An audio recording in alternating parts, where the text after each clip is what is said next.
What's up guys, Barry Gaming here, back with some more AFK Journey, and today we're going to be talking about 5 heroes you need to prioritize building when we're talking about A levels. As you all know, in the Dream Realm store, it's very easy getting A level copies. It does take quite a few of them, but there should be a very specific priority on building these heroes up based on what you want to specifically progress. And hopefully you guys enjoy this one. Make sure you guys take 1 second, hit that subscribe button. There's still only like 20% of you guys that are watching the videos that have hit that subscribe button. Let's talk about these heroes.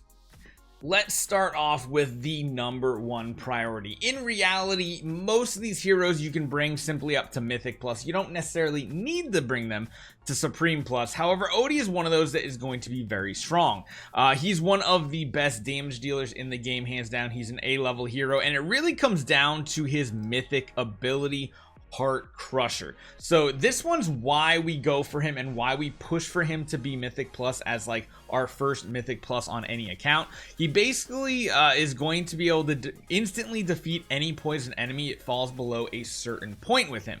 This means as you kind of level this up, the percentage, the multiple times base damage stuff, it does change. It's really big. And then also taking his exclusive to +10 is important because he is going to get 600 additional energy back every time an enemy is killed. And not only that, but he is amazing in so many different game modes because of his corrosive dart and his triple tap ability. Beyond that, when you do get to the season of Song of Strife, once you get to like day 42 on your account, you get Arcane Barrage unlocked and you can level it up, firing additional projectiles, which is really good. And then on top of that, going to Supreme Plus over Mythic Plus kind of is a big deal because when triple tap hits a poison target, its damage is increased by 1.5 times the dart poison damage dealt per second. So that is really big here. Getting additional damage is just absolutely insane. And like I said, he's hands down one of the coolest heroes in the game. Heck, he even has a cool skin. It might look a little weird. You might actually not have it. You might see Odie like this. Honestly, I kind of like the regular skin better some of the times, but it's hard to not use the skin when you do have it. Hands down, probably the most useful hero in the game because, well, places he's amazing at. He is god tier in Dream Realm all the way up until Endless Mode. The second you get to Endless Mode, whether it be preseason or during the Song of Strife season, he's going to be the best damage dealer. He's actually going to be one of the best damage dealers on the map too. When you go up against certain Primal Lords, you can see right here on the season that we have a Primal Lord up right here. There's 2 in the previous one, which is the Wolf and of course the Bear. He's absolutely amazing there. And on top of that, he's really amazing at pushing these AFK stages. However, there is one little tip you need to know. If you are going to use this hero and you're like, Barry, he's just not doing that great for me. One thing with this hero that you must absolutely do is you need to manually control him. You need to turn the gear off and make sure you are pinpointing who is being attacked. #1, you want to go after the high value targets, and you see that little notch there and all this chaos. You can see that little red notch. It executes the target and then you can put it on the next target too. You want to hyper focus individual targets at a time. You don't want to let him manually do it because what he's going to try to do is put this poison dart mark pretty much on every single target before he continues dealing damage to another one, and that's usually not what you want. He's amazing at pushing a ton of different game modes. Heck, he's even good at pushing some of the older game modes like Trial of the Abyss and everything. He's just overall one of the most useful heroes, and as far as A level heroes go, he's probably the top priority.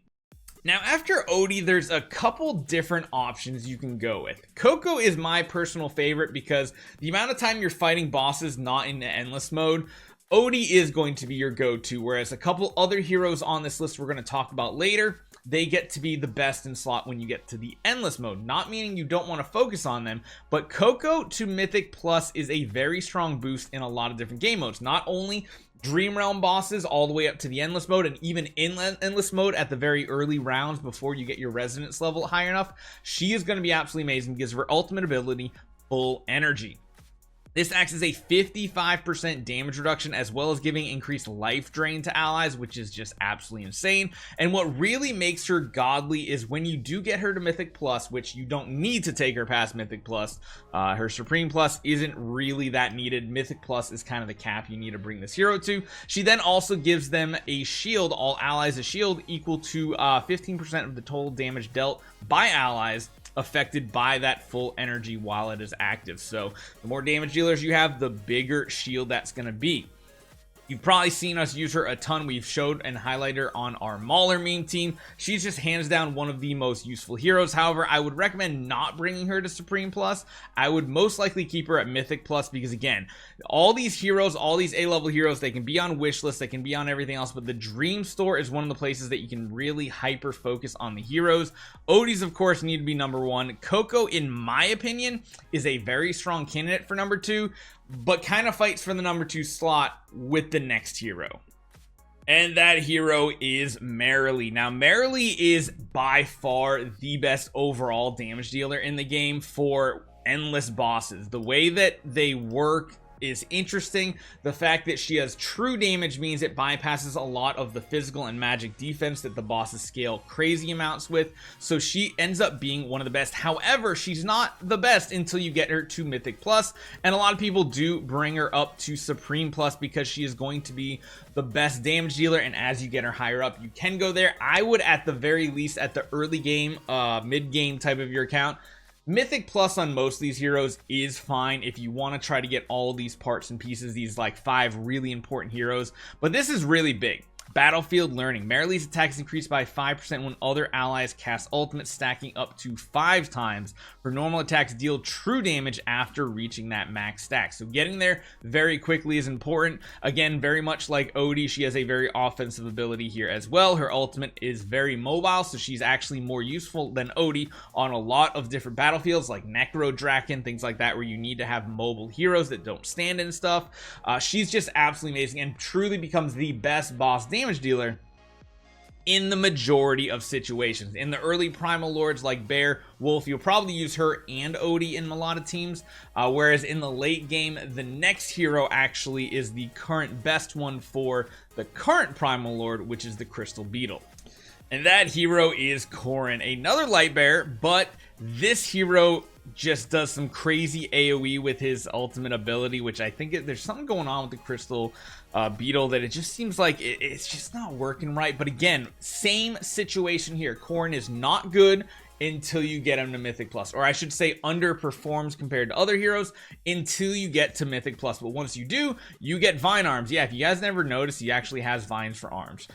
When Corin and the allies within 2 tiles cast her ultimates 3 times in total, Corin's arms feel nature's power and enchant his spirit with wilder magic, dealing additional true damage equal to 2% of the target's max HP for 8 seconds with follow-up attacks, and the extra damage can't exceed 40% of his attack. So the more powerful he is, the more damage that's going to do based on the target's HP. Now you can get it even to higher levels too. I kind of like taking at least a +5. If you can go higher, cool, but again, it's minimal gains. Overall power is still really good. His season ability, again, just like Odie and Marilee, is very good, getting extra projectiles every 3rd normal attack. Doesn't really need his Supreme Plus like I talked about. Damage dealt to enemies 1 tile beyond is reduced by 25%. So if you didn't know, he actually has a range 2 on a lot of his skills. It's kind of cool because he will stand behind your tank, but currently on the 1 primal lord that we have active right now that we were just showing you, the beetle here, the Crystal Beetle, he's actually the best damage dealer, hands down. So if you haven't gotten to this point just yet, don't worry, you'll get there eventually. And then on top of that, what is this doing? On top of that, in Dream Realm, he's usually second only to Marilee in a lot of these boss situations. So as far as like the go-to combo for endgame PvE, it is Marilee and it is Corin. For earlier game, it is Odie. Koko is useful overall, and that just leaves one more hero I want to talk about because this hero is good for PvP and AFK battle pushing. However, is absolutely horrible versus bosses. So this is why I put him at number 5, but he's still really, really important.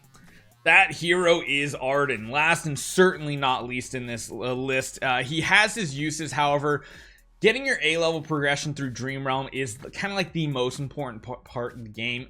Then you talk about PvP and AFK battle progression. Arden is your man. And again, another hero you do want to get up to Mythic Plus because it allows his Entangling Roots ability, basically summoning vines to immobilize targets and crowd control them, Basically happens after casting Force of Nature, which is his ultimate ability, a big giant cloud AoE damage that strikes lightning bolts and everything. Getting him at least to like +5 is good. In reality, a lot of people I think take him to like +10 just for that extra half a second here. Going to Supreme Plus is kind of good on him because of course it lowers the minimum Thunderstrike cooldown on the same target, so the lightning can hit the target more often. But the core functionality of him is you want his ultimate ability, Force of Nature, to be able to crowd control, keep enemies in place, and then do tons of damage. His season ability is a weird one. After 5, 25, and 40 seconds of the battle, summons an intangible illusion, so not targetable, that casts the non-ultimate skills in sequence with only 85% of the original attack. That does go actually higher. It's interesting, not really needed, and of course that is unlocked at season, but Arden is definitely one of those other A heroes you really want to focus on if you care about pushing AFK battles. He's probably one of the best up there with Odie. So that right there is my priority list for A-level heroes and their overall importance on your account. Would you add anybody to that list? Would you move anybody around on the list? I feel like it's a pretty solid one for you guys to go by. Again, Koko could kind of be moved up or down. I just personally absolutely love her and have found so many uses for this hero. Hopefully you guys enjoy this one. I'll see you guys next time.